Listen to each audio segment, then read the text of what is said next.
Welcome back, everybody, to the Nevin Shapiro Show. I'm Mike Tirado. I'm here back with Nevin Shapiro. And today we got a lot of segments for you guys. We're going to go in a couple different directions. This week has been packed with a lot of action. The Teddy Bridgewater suspension, there's a lot of recruiting updates, and we do have a rival segment that I'm going to be bringing up on the show, so stick around for that. And there's a couple of surprise segments that Nevin doesn't even know about that I threw into the show today. It's going to be a little bit of rapid fire. You know we always keep him on his toes. Before we do get started, we do have a new sponsor. Our Runner app is now live. You can download it anywhere on the App Store, Google Play, and the regular App Store. Dodge buses, leap over trains, grab those coins, and unlock wild new characters in a city that never stops moving. Download the Runner app now. Before the video does start, guys, please click that subscribe button. And of course, as always, let's get into the action. Let's start with this Teddy Bridgewater news, okay? Teddy Bridgewater of Northwestern suspended for helping players with things like pregame meals, Ubers, and recovery using his own money. I don't think there's a better show to talk about this topic than the Nevin Shapiro Show. If this is not the exact same correlation to what you were doing for kids at the University of Miami, I don't know what is. So what's your whole thoughts on that whole situation so far? I think it's a travesty what Teddy has had to endure. He came to coach a program that has been storied throughout my whole life being in South Florida. And I could recite the many guys that we've pumped through that place to the U and other places. And I hated that story. I hated it. Now, I've heard some things along the way. Teddy maybe ruffled some feathers with getting some players outside, but like that goes on everywhere. Everywhere. It's common business in business. And I think it's despicable. And he should be applauded, not suspended. Yep. It's crazy. But, you know, Mike, it's the world that we live in. What have you done for me lately? They want to build you up to bring you down. And this is the world we live in. And Teddy Bridgewater could take or leave a high school job at his leisure. But he's doing the right thing. He's looking out for kids. And, you know, I was part of the group that was going to bring Teddy to the U. Then my situation befell me, and he ended up going and making Charlie Strong a lot of money. But that being said, I think whoever's behind that decision should be ashamed of themselves. Honestly, all he is a stand-up guy, and looked out for his. It doesn't even deserve a response. It's that despicable. It's the world we live in. But I can understand the martyr position he finds himself in. That's what I'm saying. So, like, as I'm reading why he was suspended, I'm like, oh my God, this is the Nevin Shapiro scandal. Yeah, at the University of they hung me Miami. to the cross for giving kids food. I mean, it's some unbelievable. other stuff, but at the end of the day, the intent was in the right place. Right. So before we get into our other segments, I do want to give a really good PSA, a public service announcement on a new segment that we're going to be bringing to our show here. We have a whole rival segment that we're going to start on our show. Is this the new stuff for me? This is not yet. Oh, okay. Not yet. We're not there yet. All right. But we're going to have a rival segment with a Florida State guest from the Bobby Bowden era this week. Oh, wow. Okay. So he played in from 83 to 87. Oh, then it's he was going to be then fireworks. he was miserable regularly. Yes, he was miserable regularly, and we're going to get his perspective on the other Why side don't you of bring the train. Why don't you bring Dion too? He never won against us. Yep. So, I mean, with you guys on the show together, it's going to be fireworks. Well, and we're going to let's start not- this segment. Let's not forget, there's always been great respect between the Miami and Florida State players, and for the most part, fan bases. I think we all can agree that we absolutely fucking hate the Florida Gators. Like, hate them. They're fans too. But as far as Florida State goes, there's always been a real brotherly type respect for Yeah. those guys. And they were, when we used to look in the mirror, we saw them looking back. That was our rivalry back then. But we've talked about it before, wanting to bring on Notre Dame guests, wanting to bring on. So we're going to start this rival. There's no respect there. No, there's not. But we're going to bring them on. We can, but there's no respect. Yeah, it's total go fuck yourself with them. Yeah, around the board. Listen, I just think it'll be a really good perspective to hear it from the other side of this line of scrimmage. Yeah. Per se. I'm cool with it. I love it, man. Yeah. We take on all comers. Absolutely. Yeah. So let's get into this recruiting stuff. Yeah. Miami had a really big win and a really big loss this past weekend. Miami did land 4-star receiver Somourian Wingo out of St. Augustine. Mm-hmm. Okay, before we get into the other recruit, does this make up a little bit for Calvin Russell or no? I think the Calvin Russell situation was a big deal in the sense that his mom, Nevi, is a UM legacy and University of Miami Hall of Fame female basketball player. He's a local kid, Northwestern product. And so there's a sting, right? There's a sting for that loss. Personally, I don't think you put so much into these ratings. I really don't. Mike, and it's an interesting topic that we're about to go into and this and that, because I've really had a chance to sit back and just digest what is going on in high school recruitment leading to Division I, and these ratings are just too much. They're just too much. I don't want to get off your question. I'm going to finish answering that, but I just want to segue for a second. It's too much with the 4s and the 5s and guys trying to fight to be a 5 and this and that. At the end of the day, you really need to be a personnel guy. Like I always say, I keep saying. Because who makes these guys 5 stars? I don't know. Who makes them 5 stars? What determines that? I just look at certain kids that, man, if they can really play, and yeah, some kids are not fortunate to be in bigger area schools, so maybe you might find a kid out of Palatka, and I'm just throwing that whatever, one of those smaller, man, there's stars everywhere. They're everywhere. You just got to find them.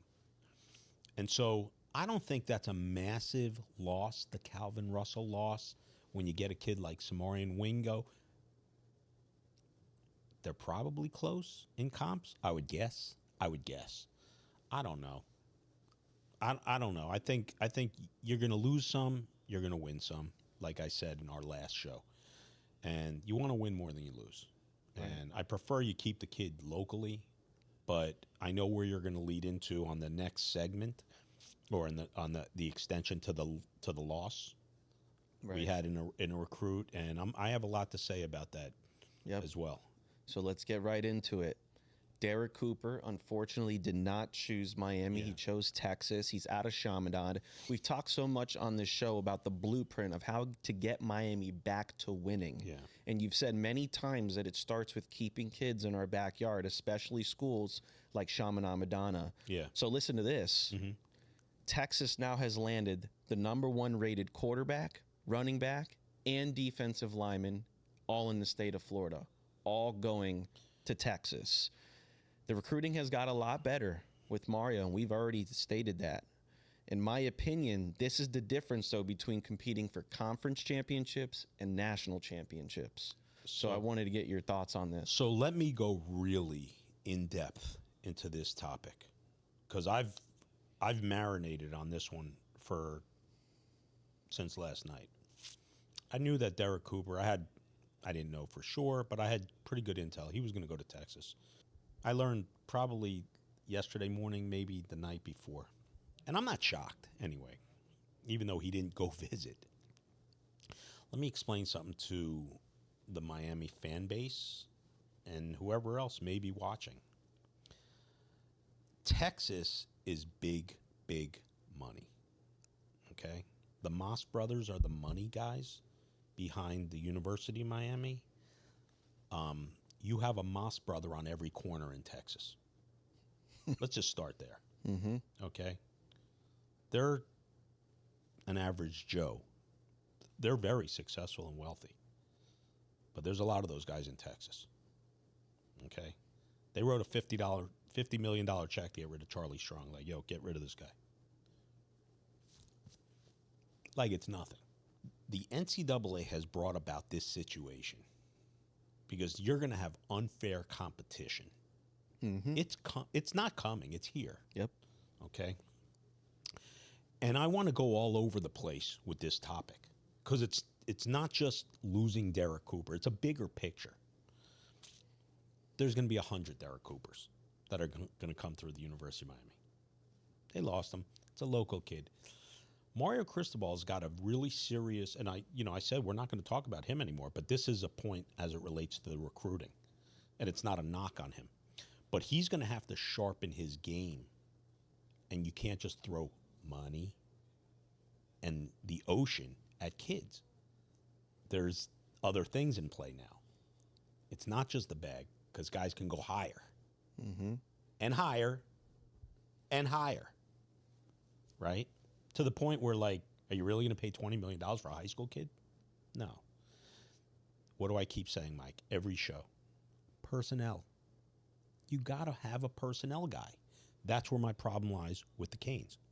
It's who is their personnel guy. You and I both know, right? He's not a personnel guy. That's the point. Yep. He's not a personnel guy. He's a money guy. Here. And it's not his money, but here. Oh, you need what? Oh, a 4-star is going to take what? Oh, a 5-star is going to take what? Okay, what about the film? That's where I believe Miami gets to where they should be. Not to saying they're not recruiting well. They are. But you just can't keep giving money to guys. And if you read some of the magazines for the fan base, Lindy's, Athlon's, Phil Steele, it's becoming a known topic that Miami just pays and overpays just to take kids. That's not the way to recruit. It's part of today's landscape, but that's not how you pick great players. You identify them, and then you build them. Yep. Right? Oh, I totally agree. Now, what level is Miami as opposed to Texas? You want me to give you a quick analogy? If gas goes to $4 a gallon, Texas picks up 3 more 5-stars. They fucking print more. They print oil money in that state. You watch where Texas A&M, Texas, and Texas go for the next few years, and probably SMU. I promise you, they'll be at the top. Maybe not production-wise, but they're going to start landing dogs everywhere because they could pay for them the most. The only school I would say that could probably stay up is Michigan because of Larry Ellison. And Portnoy. Yep. So Larry Ellison's, listen, Portnoy's a good guy. Larry Ellison's on fucking Mars. right, of course. Right? Okay. So my thing is these smaller schools, USFs, the FAUs, they're essentially getting wiped out at this point. Yeah, they just can't. You can thank the NCAA, man. Yeah. They did this. How many times do I got to keep saying it? People could hate my guts, this and that, whatever. I'm going to tell you 100 times, man. 2011, I sat down with these people, and I told them, look, man, you guys are coming into I don't know when, but it's coming. All right, we're here. That's it. Big business.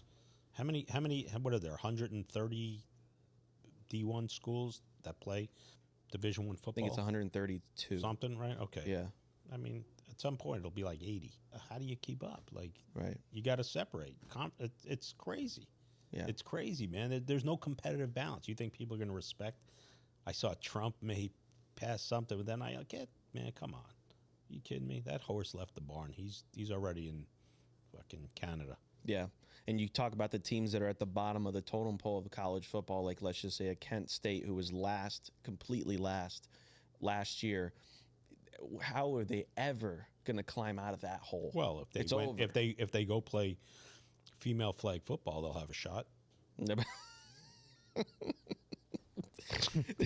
They really don't have it. You can't climb out of this hole. You're done. If you're already on the bottom half of that quote unquote rankings in college football, you can't climb out of it because you're getting dominated by money. The money is overtaken. You know, I keep looking at, who Miami brings in, I just really think, Mike, they have to do a personnel search about who's scouting kids. That's really what I think. And I think you focus, we had Willis. You and I spoke to Willis a couple weeks ago, right? And, he shared some of his thoughts, about it. Like, I just think you got to really focus, man, on South Florida, and then you go outside for your other needs. That's my position. You're going to lose guys, and I really don't blame Mario. I don't blame the University of Miami for not landing Derrek Cooper or Calvin Russell. It's just not the same as what it used to be. It's a free-for-all. And it just is. It's a free-for-all. And I really don't blame Mario or his staff for losing those guys. They may never have even had a shot. But you just feel that they need to change their approach. I really do believe that wholeheartedly. Right. Yeah, I think that's the approach. And that's why I always fall back on the Alonzo Highsmith thing, because I just know how he moves. And I know what his game is, as far as like looking for whatever intangibles he's looking for. And I just think you need some old school guys like that. Not that you don't need some new blood, but you need some old school guys that do it the way, at the end of the day, man, they're football players, right? They're football players. Some guys are a little bit better than others, and that's going to rise to the top. Some guys play into a system, and because of the system, they look great.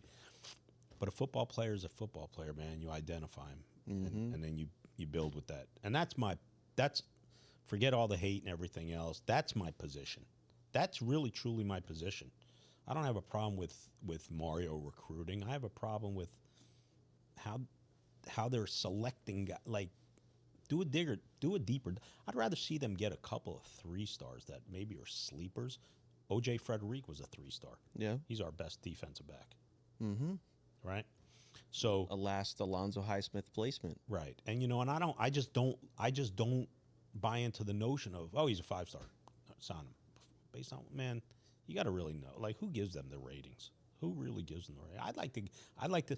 That's why when you ask me, and it's happened a number of times, Nevin, what do you think of this guy? I don't have an opinion. Someone just asked me the other day, what do you think of Diabell, the quarterback from America? I have no opinion because I haven't seen him. I'm not going to comment on somebody I haven't seen with my own eyes. Right? I can mention a number of 5-stars that I thought sucked when they got here. I wouldn't say it, but I thought they sucked, and they weren't deserving of that ranking. And I watched them crawl out. And I've seen 3-stars rise. Right? What's a Miami guy look like? That's what it is. John Vilma was unheralded. John Vilma was a great linebacker and was a AFC Rookie of the Year when he went to the pros. But that's a guy that got better, developed, and I'm just using him as an example. Ed Reed's a 3-star. Just an example, right? So that's what you want. That's how you recruit. That's personnel and scouting. Absolutely. Hence, 2001. Absolutely. So let's switch gears for a quick second here. I'm going to give you one of your first segments. I hope for the fan base that wasn't too harsh. No, it's only the truth. Yeah, no, it's not a knock. Mario's done a great job recruiting. Yeah, no, I mean, and it wasn't a knock. I'm just sharing it. Like, I'm not here to bash. I'm here to this is what it is. Get right. Let's go. So a few episodes ago, we did a top 5 list at every single position for the University of Miami. I know you're not prepared for this, and this might be really hard, but I want to know your Mount Rushmore of the University of Miami. Okay. This is really, really, I don't even, I've thought of this because I just saw someone else ask that question of someone. I mean, it's impossible to answer. It's impossible to answer. Okay, so here's my response. Is it based on performance, based on my favorite, based on who meant most to the program, records, next level, NFL success? So we're going to keep this. Yeah, you have to give me. You have to give me barometer. I'll give you some substance. University of Miami only. We're not talking about what they did after. Okay, and contributions to the program, as far as that guy was one of the reasons we won a national title. That guy was a legacy University of Miami Hall of Fame type player that changed the narrative for that team or that era.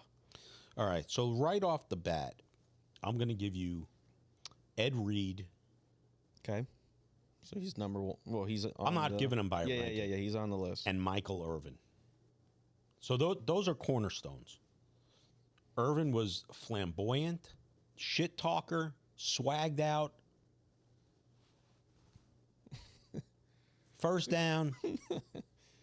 Just an obnoxious person that I fucking loved. Right? Michael Irvin. Ed Reed. Leader. Goes without saying. Enough said. Yep. Okay. Now I have to put everything in between. Yeah, now you got two more. Is very, I know. 3 more. Oh, yes, correct. 3 more. Yeah, Right? I'm forgetting. I'm going with the top 5. Yes. Mount Rushmore is 4, but I'm going with 5. Oh, yeah, so I was, So now you're right. throwing me off. Yeah. I'm like, All right, we're going with 4. All right, we'll keep it 4. Yeah. All right, we'll keep it 4. Mike Irvin, Ed Reed. Man, I'm going to put Warren Sapp on there. love it. I would put Jerome Brown, but I have Michael Irvin representing that era. You're going to take a player from each kind of Well, like their own I don't know pockets. exactly how I'm doing it. Yeah. You know, you're throwing a lot of shit at me. I know this is tough. I know. You know, my 4th guy, I could put Ray Lewis very easily. Mm-hmm. I'm going to go with Ray Lewis. Okay. Warren Sapp, Ray Lewis, Michael Irvin, Ed Reed. Love And a very close, and you know how I feel about him, Benny Blades, man, for me. Mm-hmm. I live, you know, my 2 unsung heroes. Well, I'm going to give you my 3 unsung heroes. Willis McGahee, Santana Moss, Benny Blades. Benny Blades, Santana Moss, and Willis McGahee. My 3 honorable mentions for me personally. Mm-hmm. Mm-hmm. You know where I thought you were going to go? So when I was building out that question, I made it in my mind like, okay, what do I think he's going to say? Thought you were going to put Kozar was in there just because he won us the first title. It's so hard not to put him in. Yeah. I mean, that's just a loaded question. It is. It's bro. tough. It's tough. That's just tough. a loaded question. It's tough. You know? Yeah. For sure. Yeah. But yeah, I would. That's where I'd go with. And anyone that disputes that is within their right. It's their personal opinion. Yeah. But you talk about tough. like defining what Miami is and was. Those guys. I mean, they give me a it. different 4, man. Yeah, it's tough. So I'm going to get into the last segment here. Okay, so, you know, we've had a lot of comments and engagement on our YouTube channel. It's been really awesome.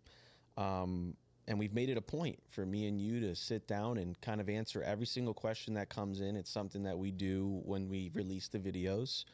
A lot of people are starting to see who you really are versus what the media has portrayed you to be. Yeah. In just a second here, if we could switch gears, can you explain more in depth on yourself to the fan base versus what this guy is to the in the whole media? Yeah. You know, we're in a world, Mike, where just everything is glorified, everything is magnified. And I think a very good example is our current president, right? Whether you like him or you don't like him, 78 million people love him. 71 million people hate him. So he's +7 as far as votes go. Obviously, I'm not one of those votes. I got no vote. That's who I am. Yeah. That's me. I'm self-deprecating. Mike, am I a cool dude?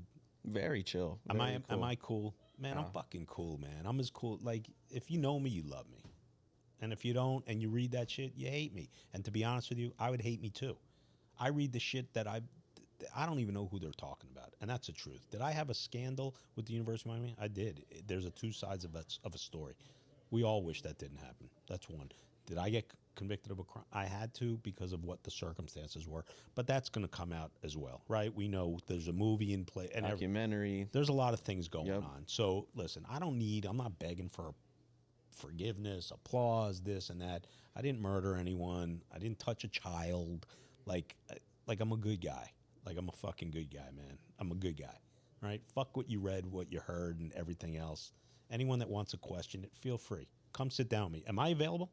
Absolutely. Anybody that wants to come talk to me face to face, I'm happy to. Not in a threatening manner. Sit down with me.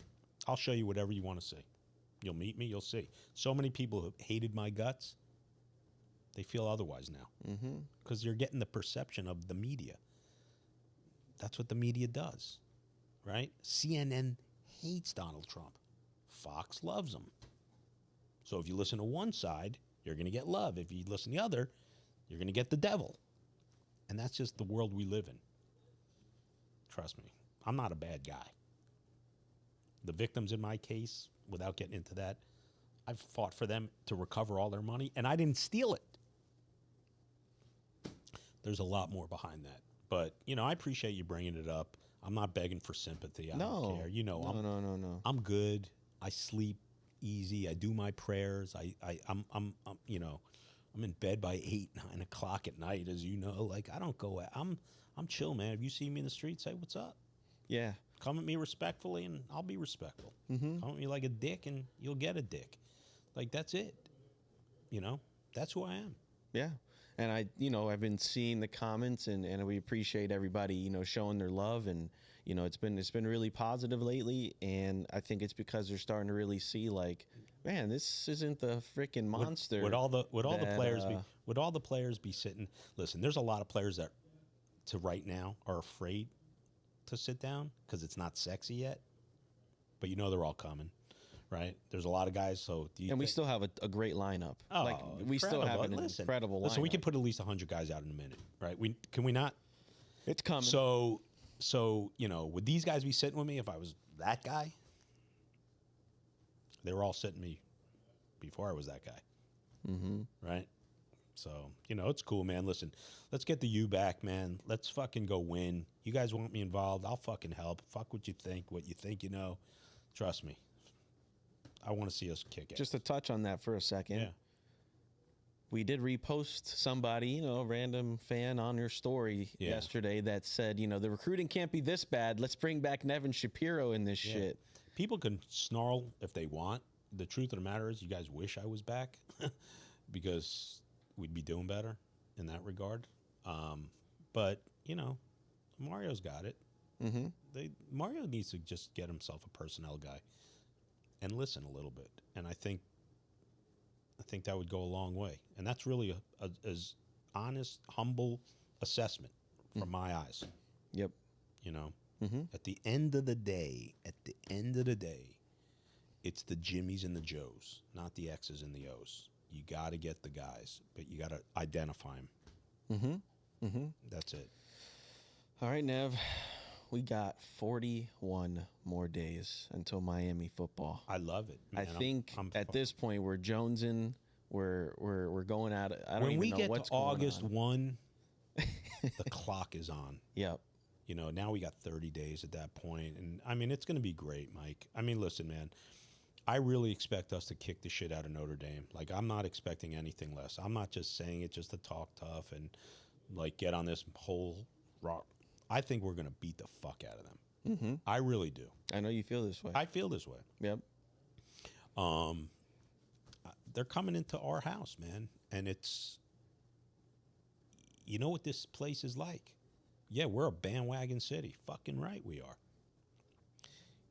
But when we're on, we're on. You know, and before we do end the show, I do want to say something because, you know, the last show, I got a lot of hate of my 7-5 prediction. I want to just address this for a quick second, okay? So, by the way, 10-2 here, and I think we should go undefeated. I only chalk up 2 losses because of the Mario factor. So go ahead. Yeah, no. So the way I looked at it, you know, my assessment was looking at, you know, Mario's lineage, especially last year, okay? Right now, we've lost every single productive receiver we've had from last year, okay? And we've lost Cam Ward, and we lost our best tight end, Elijah Arroyo. So Miami was 3 calls away from being 7-5 last year with all of those players and Cam Ward, okay? The Virginia Tech game, the last play, the Louisville targeting call, and Cal coming back from 25. If Cam Ward's not on that team, they're 7-5, probably 6-6, as they were down in a bunch of other games that Cam Ward brought them from. Yeah. Okay. Defense was horrible. So that kind of offsets it a little. But now you're coming into a new year. They've done really well with adding personnel to the defense. But you bringing in a first-year coordinator, like you said, I don't know, you don't know, and the fans don't know how he's going to translate. We're all going to find out. We're all going to find out at the same time. Mm-hmm. Right. So, but that's a question mark. And the question mark for me, I look at other things. Okay, if it's a question mark, what's his lineage? What's his experience? He has very limited Power 4 experience. He's only been at Minnesota. I like that he was under Schiano for a little bit at Rutgers. But outside of that, he was at Pace University and a lot of high schools. Okay, so he has limited experience in that aspect. Do I like the Mohamed Toure guy, like the linebackers? I like their acquisitions, but it's a new scheme that they're going to have to learn. You're bringing in Carson Beck off a 3-month window of learning the scheme and learning the offense. Yeah. There's another question mark. Do they have a great offensive line? Absolutely. It's the best strength of our team. But that's my assessment. My assessment is due to what I've seen. I don't just throw out numbers. I know what I'm talking about. I breathe this program. Being that you just brought up something, you triggered a thought. Okay. So you know the other podcast guys that we don't give credit to. Yeah. I was watching one of them made a comment the other day, and I don't look for this guy's show. It just finds me on the algorithm, I guess. And he was standing up for how Mario Cristobal helped make Cam Ward. What? What? What? The only thing Mario Cristobal had to do with Cam Ward was bringing him here. That's it. That guy was running around. When he hit Jacoby George in the back of the end zone, what did that have to do with anybody but Cam Ward against the Gators? Mm-hmm. Yeah, no. I don't know what made me think of that, but I forgot to mention it when we were taping earlier. Sorry to go out of sequence, but we don't have a sequence. No. I have no sequence. So of course. So, but yeah, I mean, I understand your 7-5. Yep. The only reason I really think we should be ultra successful is we play 8 home games. I agree. We play 8 home games. I agree with that. And listen, I know you started at 9-3, and you moved yours. I'm okay with moving mine to 8-4, but my point of being 8-4 is we play 3 rivals. I don't think we'll sweep the rivals. So I think we lose at least one of the rivalry games. My opinion, I think. Mario's good for a loss in the ACC, and that's not knocking him. That's just his resume. I'm not knocking him. That's just factual. In the last 2 games of the season, I don't like those road games. Late November, Miami November debacle always happens. Notorious. Virginia Tech Pitt on the road back to back. I was also I see 4 another losses thing. I was easily. just looking.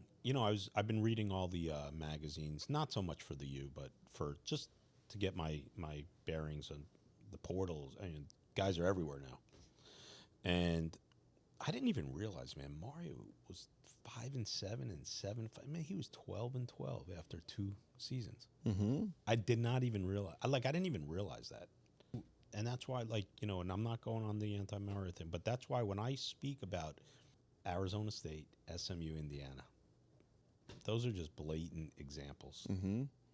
Period. I can't get past those 3 guys: Rhett Lashley, Kirk Signetti, and Kelly Dillingham. Yep. I can't, man. If those 3 guys, I don't want to call them bums. If those 3 guys can do that in such quick order, there's no reason this guy can't. And this is the last thing I'm going to say, and we're going to wrap up here. Yeah. When you mentioned last show, you said the one game you can't get out of your head is Middle Tennessee State. Yeah. Here's what I did. I went and researched that entire roster for Middle Tennessee State. They did not have 1 5-star or 1 4-star for 3 years before that game and leading into that game, meaning that Mario Cristobal lost by 25 points at home to a team full of 3-stars. Yeah. That's my point. That's a high school team. That's a high school team. Mm-hmm. My point, why people are 8-4, that's my point. Yeah. And again, it's and not that's why I want them to win. That's why I left you with that one game. It's too much to ignore. There's too much to ignore there. The Georgia Tech, that's a brain fart. It's a brain fart. You know. Syracuse is a total disaster too. But that game we is do just we do agree. It's just let the results play out for the season. I want them to win. 12-0. I'm kidding, of course. We want it. Let's let it play out. Let's let it play out. And I don't have to say it again, but like when the season's over, you'll give your assessment. That's it. And everyone else will have the same assessment. Mm-hmm. This is a big year for us. Very big, very big. You know, there's no more faking the funk. No more. This is it. So, guys, thank you so much for tuning in. It was a really good show. We gave you a longer one today, so I hope you enjoy. I hope you stuck around. If you're not subscribed yet, please click that subscribe button before you leave. And, of course, as always, we'll catch you on the next one.